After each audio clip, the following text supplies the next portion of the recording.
Fl-ewwel reazzjoni tiegħu għall-baġit il-Prim Ministru Lorenz Gonzi talab lill-poplu Malti biex jagħmel is-sagrifiċċji. Issa għalhekk l-appell tagħna lil kulħadd illi ejjew naħdmu flimkien fejn għandna bżonn nagħmlu sagrifiċċji nagħmluh.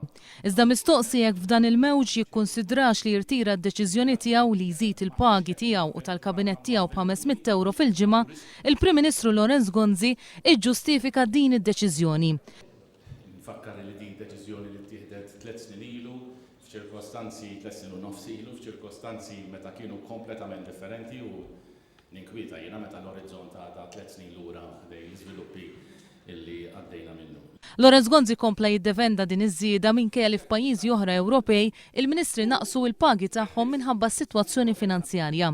Il-Prim Ministru ġustifika wkoll li għal budget ieħor baqa' ma naqqas l-income tax kif kien wieħed qabel l-aħħar elezzjoni ġenerali.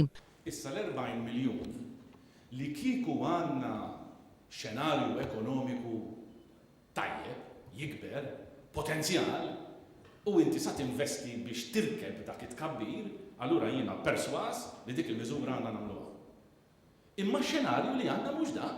Qabel l-aħħar elezzjoni ġenerali, Lorenz Gonzi kien wieħed li jimplementa dan it-tnaqqis fl-ewwel budget tal-leġislatura, propju biex ikun hemm aktar flus fil-bwiet u pajjiżna ikun jista' jaffaċċja x-xena ekonomika internazzjonali.